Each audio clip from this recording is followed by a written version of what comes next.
Greetings, friends. I'm Anodea Judith, and I'm so delighted today to be bringing to you a very special incarnation of the goddess, Eden Amadora, who I have been privileged to know for a few years now. Eden is, well, you can look at her and see that she's an utter beauty that has goddess just dripping out of her eyes and her smile. She is a priestess in the 13 Moon tradition, an ordained priestess. She teaches widely. She's a performer. She does singing and songwriting, and although she kicks ass, I can tell you that. She was the Deva in my She Rises performance, and she really raised the house.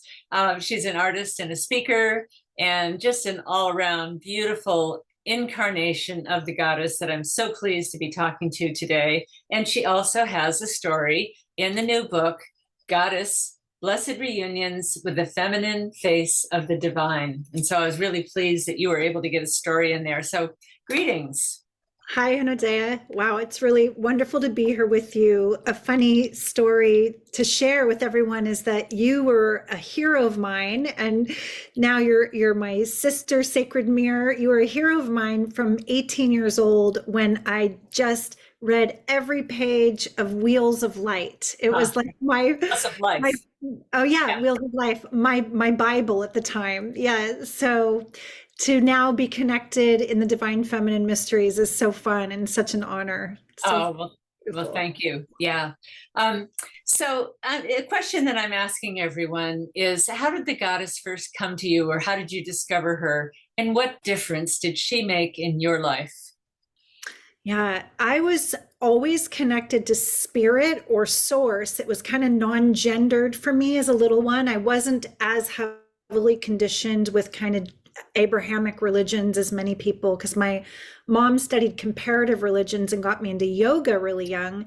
And then I started reading yoga books and more Eastern philosophy, and was hearing about Kali Ma and Lakshmi and Saraswati, more from, the Hindu pantheon. But she didn't really personally come into my life until about 15 years ago, when I was performing at a concert of my own songs that are just like soul songs, just kind of channeled transmissions. And a woman and her husband came up to me afterward, and she said to me, "You're a priestess." And I was like, wow, that's kind of an unusual thing to hear in our culture. Oh, and you don't hear that every day. You hear priests all the time. And I said, well, I think, thank you. What do you mean? She goes, you're just transmitting divine feminine wisdom embedded in the songs. She really resonated. And she said, I'm part of a divine feminine mystery school. I'd love to share more. And then I ran into her again, and it's a shared friend of ours, Dava Haley Mitchell. Oh, yes. And yes. So then I ran into her at a mutual friend's birthday shortly after, and she invited me to sit with her and to consider joining the 13 Moon Mystery School Priestess training that was happening shortly. And there was something in me that got catalyzed in that first sitting in empty presence, where all this remembrance started pouring in.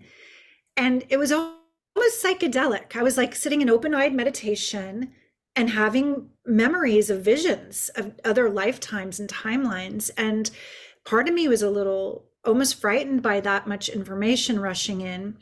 But another stronger voice said, this is familiar, and it's time. It's time to return to the temple. It's time to allow yourself to remember where so many of us vowed to forget because it wasn't safe to remember.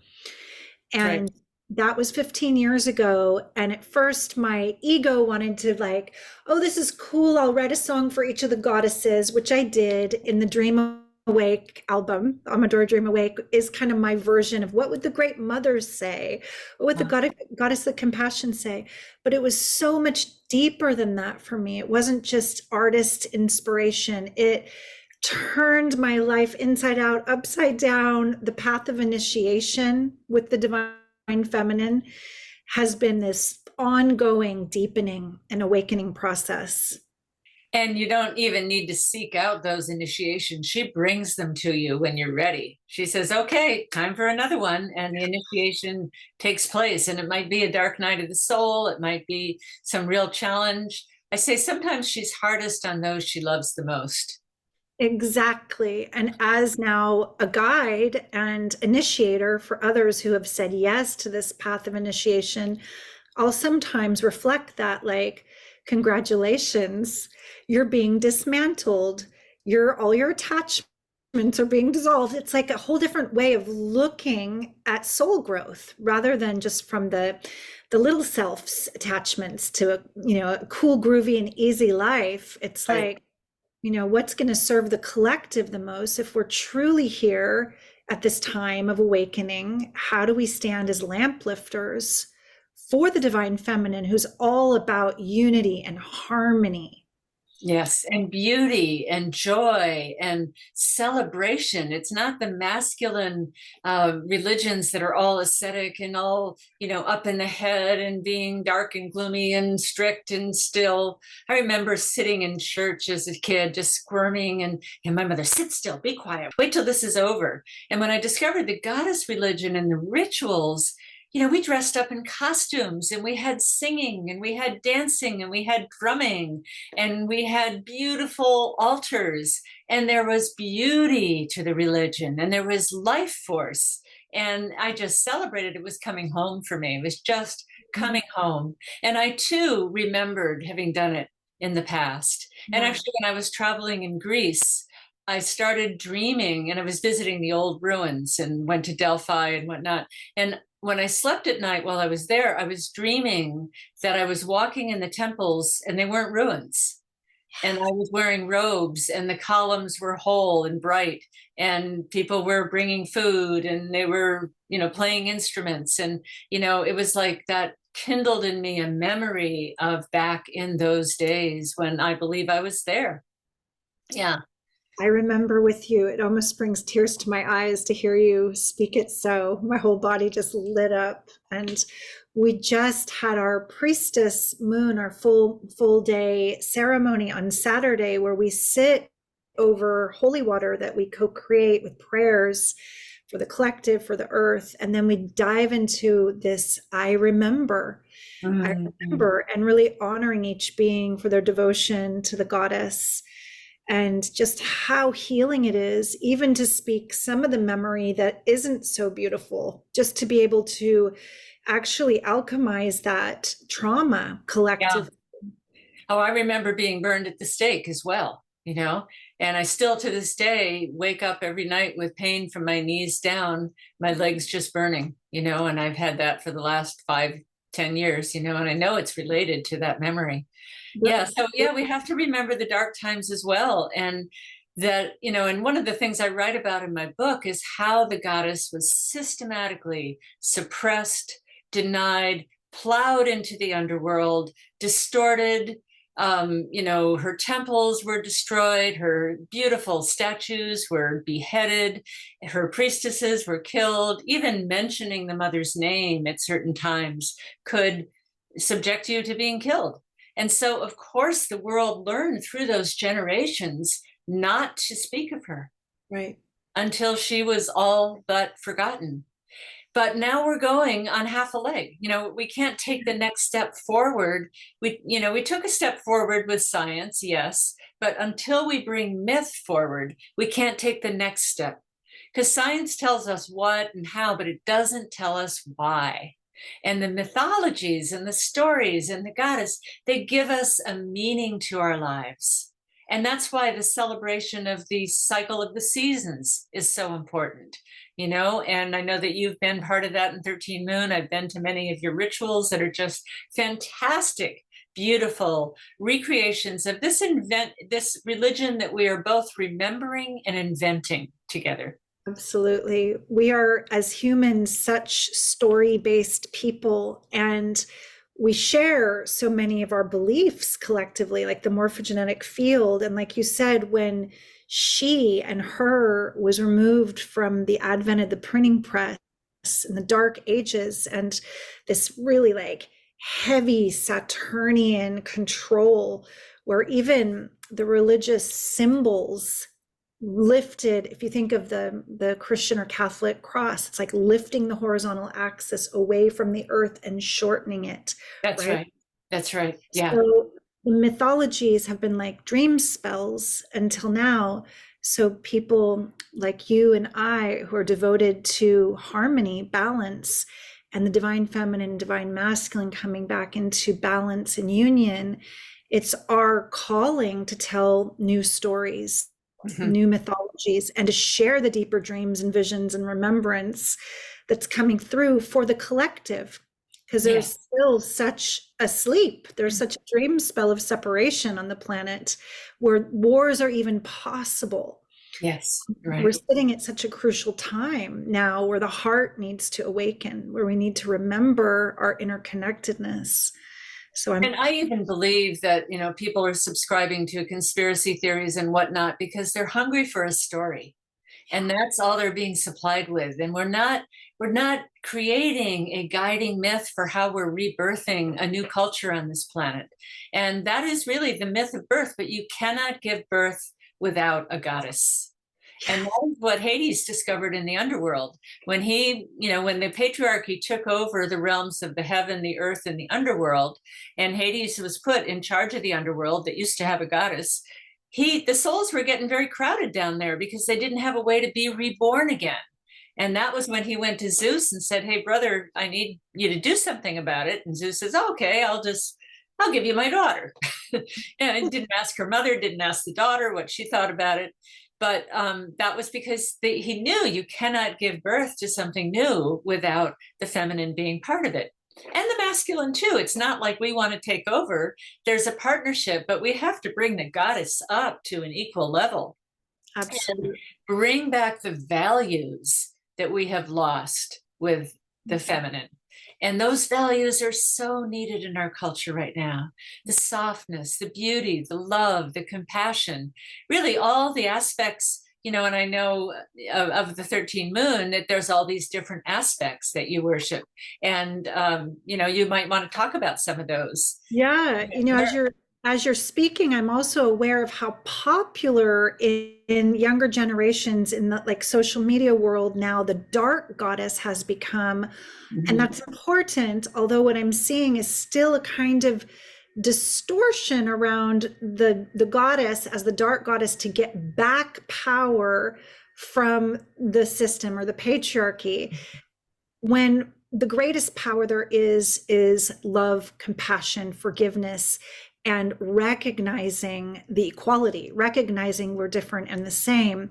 So some of these young, TikTok stars or whatever they're kind of promoting the side of the dark goddess that could be quite, seductive, manipulative, like the shadows of the goddess. The shadows. So it does take new mythologies from wisdom keepers that are a little bit more of the mature, integrated feminine to illuminate and lift the veils on this other shape of the spell that's still part of the toxicity in the patriarchy, where it's not about revenge. So for instance, I don't really teach about goddesses in the mystery school ceremonies. It's a direct embodied experience of a vast spectrum of frequencies from the Great Mother, all about self-nurturance and surrender, to the goddess of compassion, the true meaning of compassion.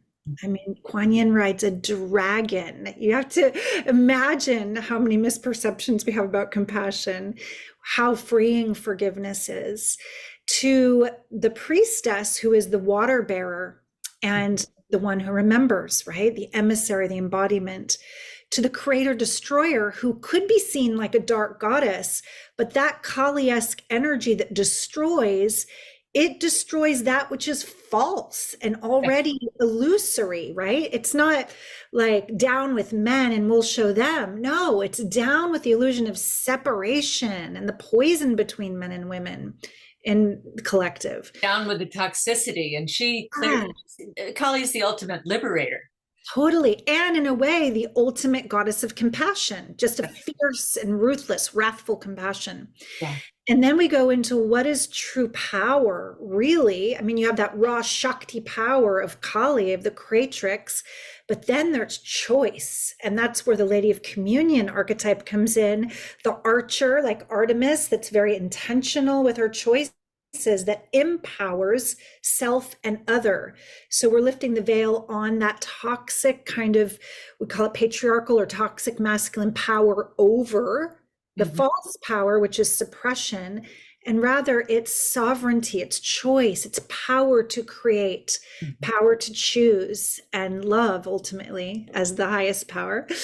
And then we go into the playful, magical muse who helps us really resurrect our divine child innocence from the underworld of the system that by the time, I think kids are geniuses in kindergarten, by the time they're in second grade, we've been like put in little boxes. Yeah. So the muse is the way the goddess, and Sarasvati is one of her faces, says, come play again.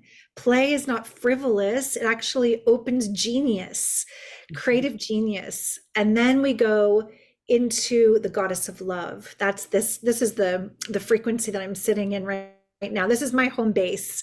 I'm the temple keeper of this temple in the greater community of the goddess of love. So you are in her colors, dressed in pink and pink surroundings and the beautiful pictures, and you are a goddess of love indeed.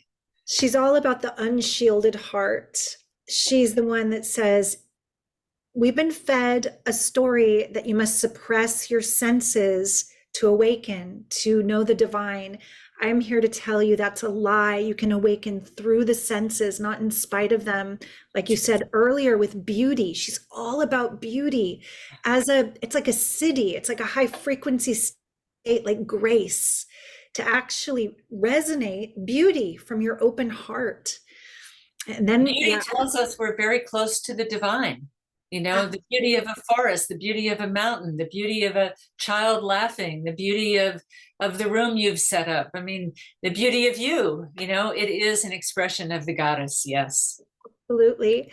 And then we go, because of being well established in the open heart, then we dive into the sacral energy of the primal goddess. Because she doesn't really give a shit what it looks like. Excuse my French. She's not looking for anyone's validation or approval. No. She's raw Shakti creation. And, you know, she can burn a path. She's a fire starter. So we have that goddess of love first in the ceremonies, and the heart's wide open, and then all that Shakti to create. How do we shake it up? How do we roar and release the fear we've been imprinted with? Become like big cats in the world. That's right. She's completely untamed, raw power. Totally. I love her. So fun. And then we come into another octave of power where truth is love and love is truth in the purple frequency of the initiator, which is the goddess most connected is Isis, the great pruner. And she's been an incredible teacher to me, because in the collective feminine, we often swallow down our truth. We torque ourselves to make others our authority to stay safe. You know, traditionally, we weren't feeling like we could speak truth in love because we weren't safe. Like we talked about before. To speak it. We absolutely were not. And the world needs initiators. It needs wise, integrated, embodied beings who are willing to speak truth in love, because there's a lot of madness going on. And there's a lot of tech and AI and things going so fast that it's like the sorcerer's apprentice. But until people are initiated with this kind of power and spoken truth to, it's like children playing with chemistry sets and explosives can go off. It's like really time for initiators to step forward and hold that high council. So she is a very sword bearer of truth. And then we go into the wise woman that you are, that we recognize a certain phase of life where the corona of light is so bright. When we step out of the mooning time into that inner light radiating in our wisdom body, the crone doesn't take herself too seriously. She's doesn't have to. No. You don't care what people think anymore. You've been through it all. You've seen it all. And I truly believe, Anodea, that it is going to be the wise women that step forward in a more unified voice in these days, that in as emissaries of the divine feminine, that it is those initiators, those wise women that are really needed to speak truth with love. And of course, they're also looking beyond black and white thinking, the checkerboard of reality. The Crone is really in that limitless light of Sophia's divine wisdom. And your background reminds me of the next archetype in the wheel. It is the Weaver Dreamer. She connects us to the synchronicities, the star kindred remembrance. She's asking us, are you happy with the myth you've been writing, the movie you've been making, your reality movie? Because you are the weaver and you are the dreamer of your own creation. And if you're not happy, it's really up to you as the heroine or the hero of your own story to change that mythos, to rewrite that story. It's a very empowering archetype. She was an archetype in my deck, the Weaver. Was I had the Spinner, the Weaver, and the Cutter, which was really Maiden, Mother, and Crone in my goddess archetypes. And many of the goddess forms that you're talking about are archetypes in my She Rises deck.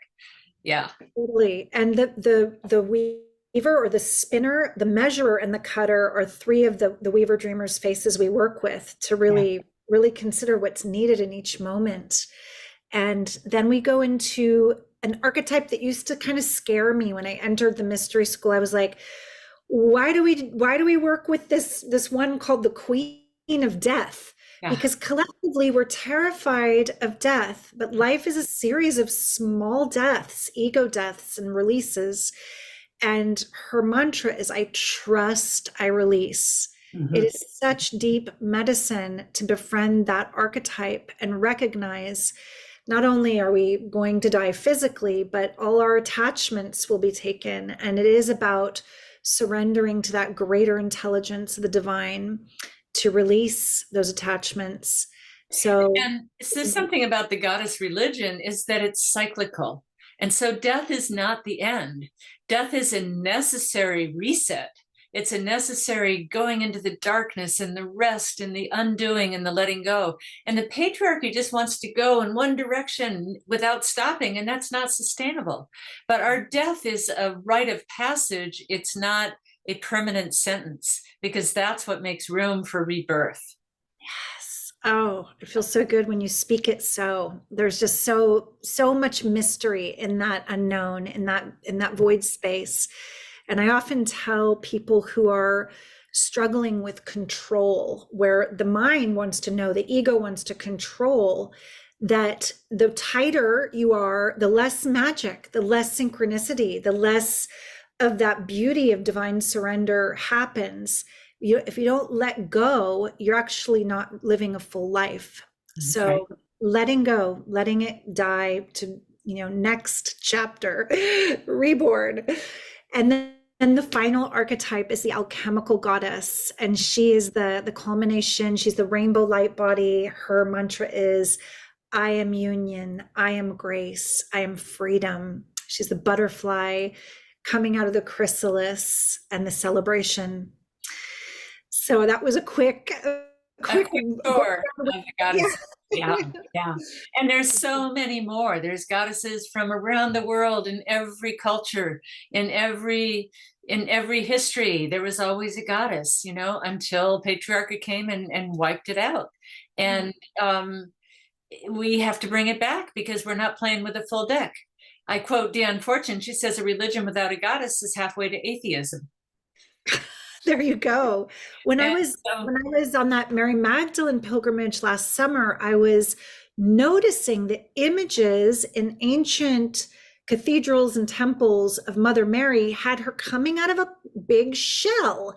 And I was, wait a minute, this is a Venusian cult that is much, much older, that just fiddled with the iconography, but it's the goddess. Well, even the word Mary means from the sea. That's the mare, that's from the sea. So Maria, Mary, Mother Mary was the ancient great mother. Yeah, coming from the sea. Yeah, beautiful, beautiful. Well, say a couple words about the story you have in the book, and then we can just wrap this up and share it with our listeners. my story in a way is a little edgy, and I wasn't sure they were going to accept it, that the editors would say yes to it, because it is a story of working with the intelligence of plants and plant medicine. And, it's becoming more accepted, especially in California and collective culture, that these are our allies, and shamans and priests, and like the Eleusinian mysteries go back to using soma back in the day of Plato, even, or Socrates. And so my story is about an experience that I had with the goddess while communing with grandmother, the tea of the ayahuasca plant. And this journey I was taken on took me through a portal you could read the story. I'll just say that I was only inside a room that had a light on. It wasn't like I was outside having this communion with the moon, but the moon was very present, and so was the queen bee.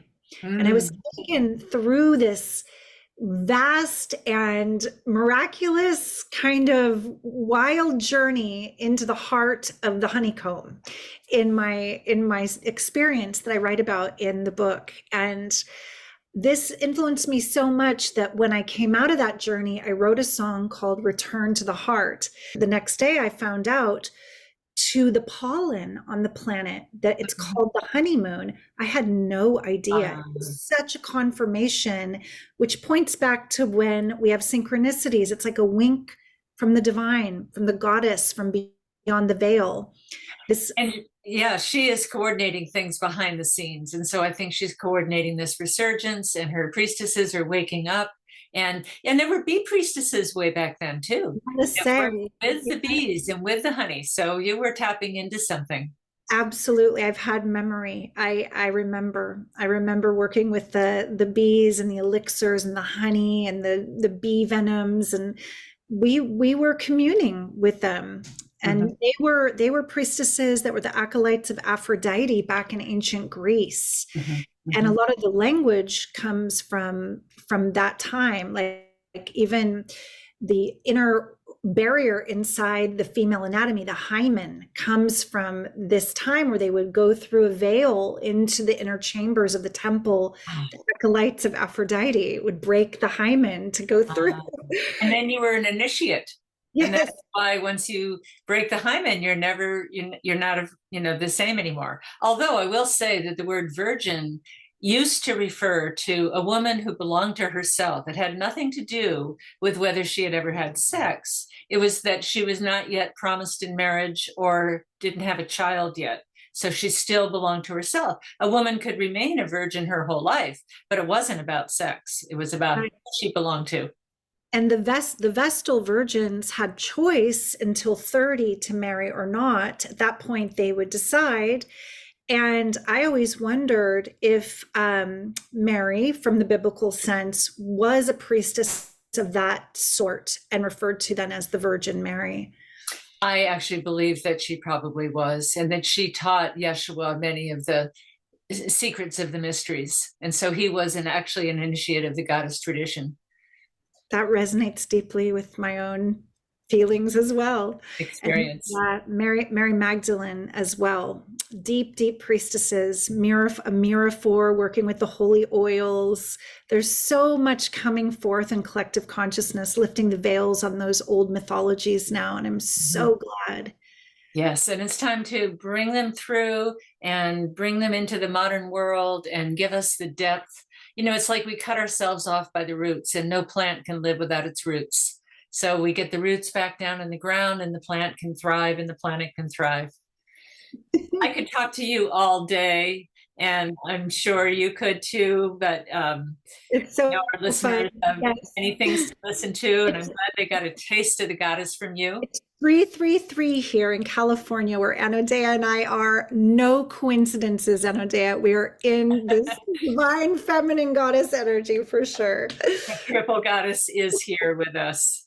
Oh, perfect. Well, perfect note to end on then. And I thank you for your time, and blessed be to all those who are serving the goddess, all those who are discovering her for the first time, who might hear her gentle whisper in their ear, in their mind, in their heart. She has never left us. It is we who have strayed, and we're coming back home. And I always say that home means Holy Order of Mother Earth. Woo! So